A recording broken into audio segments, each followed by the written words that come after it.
Having children was a dream of ours. Hashem had different plans.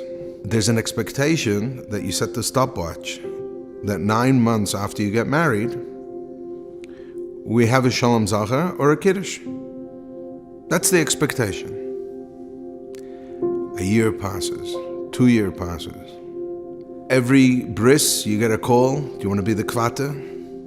Everyone who ever heard of a segula calls you up because they're doing you the favor, because you really had never thought of any of this beforehand. And you become a Rachmanis. It is a Rachmanis.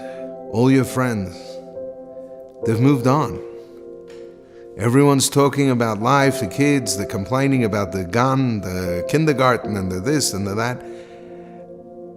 And you're just rinse and repeat. You're just going through this again and again.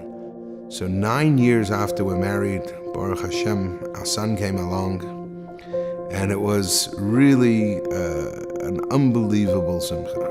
From that point forward, we felt that we had an opportunity then to go on shlichus, and we came to Denver. And coming to Denver was also good for us, because here in Colorado is the #2 fertility clinic in the United States. So we became patients here in Colorado. And there came a time that the doctor sat us down and said, based on your file, we think you should make peace with the fact that you're going to have one child in your family, and stop driving yourself crazy. Stop putting yourself in debt. It doesn't look good. So what do? You write to the Rebbe, you send it to the oil, you write that the doctors have said that there's nothing more to do. If you want something to happen, I'm okay. But our journey has ended. The events in Mumbai happened. We knew we had to do something. Weren't quite sure what to do. We made an event. About 300 people came, a real cross-section of the community. Had a few speakers, showed the video of Gabi and Rivki, a very moving event to inspire people to take on mitzvahs, to do something proactive to bring more kedusha, holiness to the world. The sermon, the conversations, the memorial was just so moving. And I just disappeared. I disappeared into the moment. I didn't feel like there was anyone else in the room. So Dr. Glassner, who has the fertility clinic, comes over to me and says, Shraga, they took 5 of ours. I'm going to give 5 back. I just said I'll replace the ones that were lost. And I don't even think he heard me. The next day, we're unpacking all the events that took place, follow up with this one, follow up with that one. So I give Michael a call. I said, Michael, the comment you made to me about, taking 5, replacing 5, did I hear you correctly? Did I understand what you meant? And he said, Shraga, you understood very well what I meant. I said, okay. I said, I'll roll it out.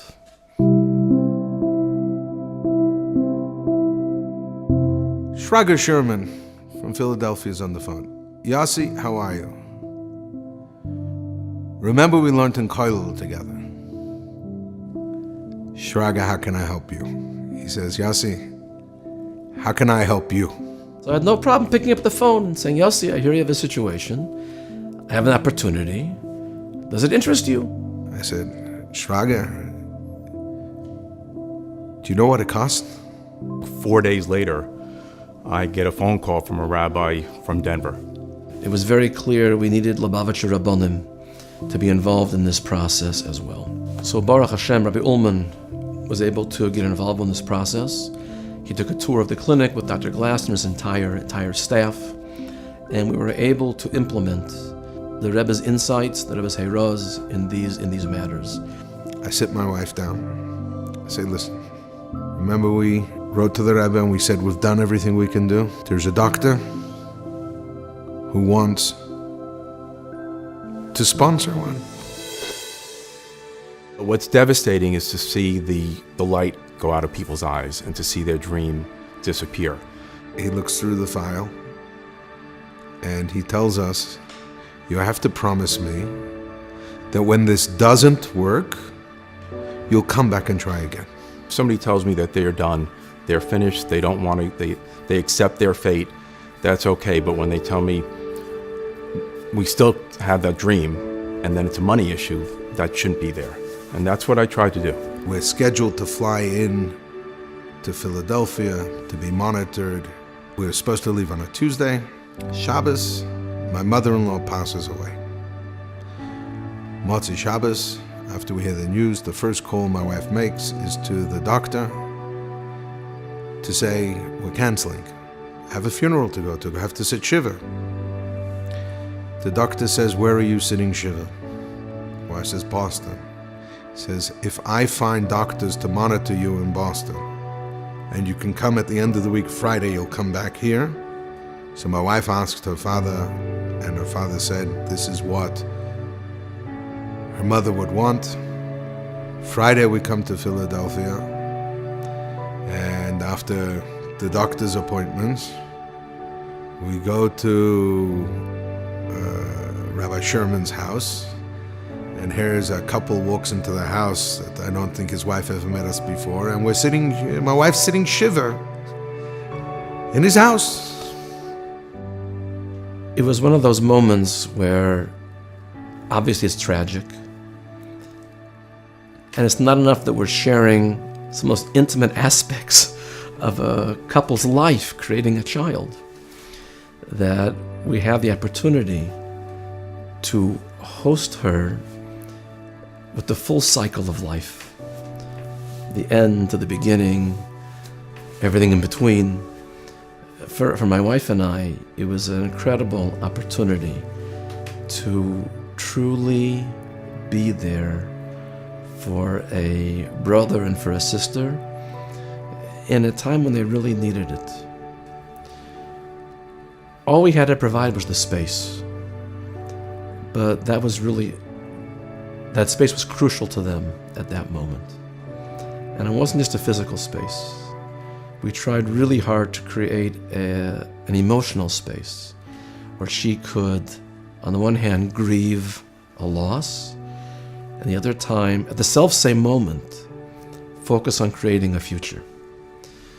The synergy of those two dimensions coming together, it's like Ne'ilah. It's unbelievable. 9 months later, Ches Cheshvan, twins are born. Full term, healthy, 10 fingers, 10 toes, twins. That first few years when I was taking care of rabbis, there was medicine that was beyond medicine, and there was some divine intervention. I'm sure Hashem was part of that, because on paper they weren't going to get pregnant. Following up with the OBGYN, they tell us, that after twins, sometimes there can be spontaneous pregnancy, and maybe you would consider birth control.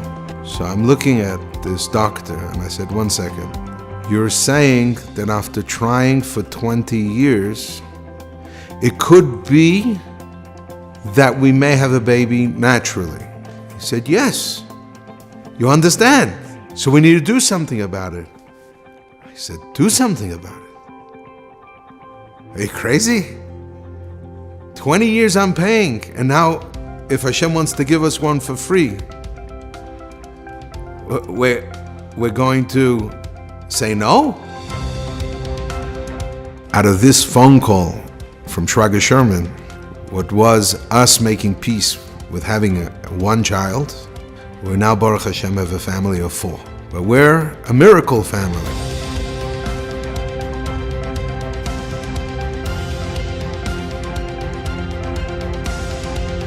I've never met a group of people like the Shluchim, and when I never felt anything for the religion. And then one day I went to the Chabad house and met with Rabbi Sherman, and it had to probably have been one of the most uplifting decisions I made.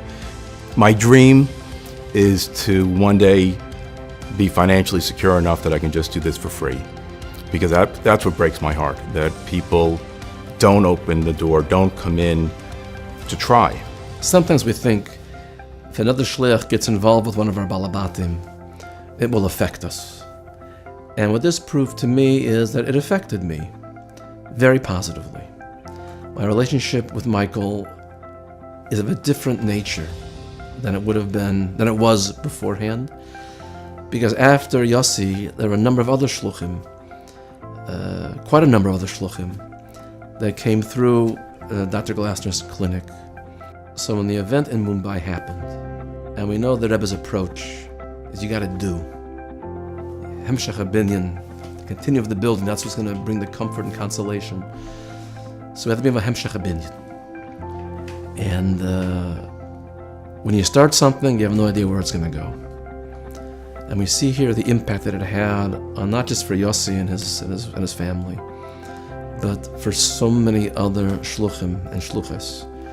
And I really thank the Rebbe for the schus that my wife and I had and have in this endeavor. Nothing tops it. Nothing tops it. When you sit and you think, there's so many problems in this world, and every one of us has a story. And when we meet each other, and when you ask somebody, be'emes, how are you? How can I help you? What could be something it's the biggest thing in the world. They can't deal with it. And you happen to have the key to help them. It's amazing. Whose brachas are they? It's the Rebbe's brachas. My life changed because there was another shliach who picked up the phone and called me. I don't live in his community. And sometimes I forget we even talked. Think, is there some resource I have that's beneficial to somebody else? We're part of a big family. And if you have a resource, there's somebody in that family that you can help. And often, it doesn't even cost you anything. It just is a matter of being in the moment, being aware that you're not alone. There's a big family, and you're the solution to one person's problem. Solve it today.